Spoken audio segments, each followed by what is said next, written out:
In the heart of a small African town, where the sun set behind red dust roads and the scent of roasted groundnuts drifted in the air, lived a young girl named Awa. Awa's story was not the story of a child who had everything, no. Life had taken too much from her, too soon. She lost her father when she was barely 10, and before her tears could dry, her mother followed, leaving her in the cold arms of the world. No brothers. No sisters. Just Awa.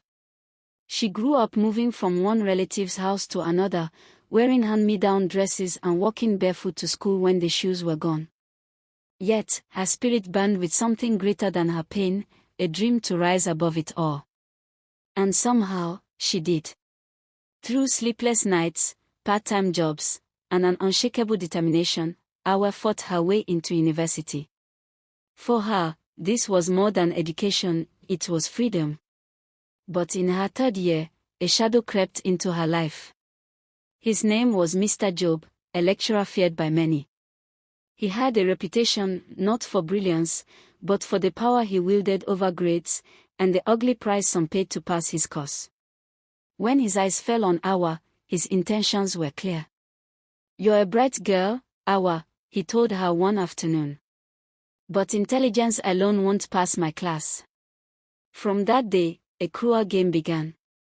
Every semester, no matter how hard Awa studied, she failed his course.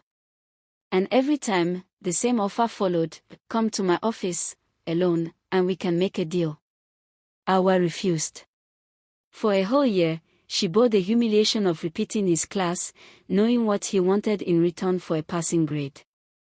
But time was running out. In her final year, the truth became a prison. Without passing Mr. Job's course, she could not graduate. It was during this storm that Awa met Musa. He was a fellow student, charming, kind, and with eyes that carried warmth she had not felt in years.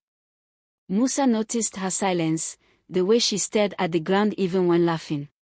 One day, he asked, "Awa, what's wrong? I see you every day, but your smile, it never reaches your eyes." At first, she hesitated. But the weight was too heavy to carry alone. She told him everything, about Mr. Job, the failures, the threats. Musa's face hardened. "If he's been doing this for a year, it's time we stop him. Let's set him up. Record his words. If he fails you again, we'll have proof." The plan was set. When the semester ended, Awa saw her grades, and there it was again: failed. As expected, Mr. Job invited her to his office. Awa went in, her phone recording every word. "You know why you failed, Awa?" he smirked. "It's the same reason as always. But you can fix it, right here, today." Awa's voice did not shake. "Sir, I think you should change my grade, because if you don't, this conversation will reach the university management and the student union. And they will hear everything." Mr. Job froze. His eyes darted to the door, then back to her. He had seen students break before, but not like this. This time, the hunter was the one trapped. He swallowed hard. "Fine. I'll make the changes." The battle was over. Or so Awa thought. She rushed to Musa, her heart racing with victory. She told him every detail, then handed him the phone so he could watch the recording.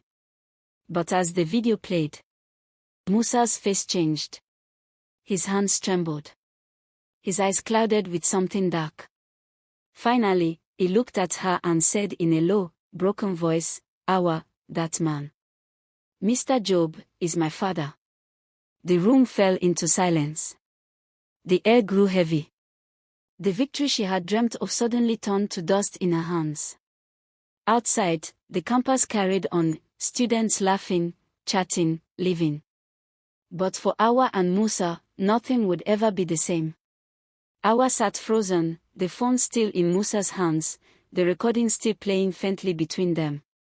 Her mind raced, not just at the revelation, but at the unspoken war now tearing through Musa's heart. She could see it, the son caught between love for his father and the truth of his crime. Musa's jaw tightened. Awa.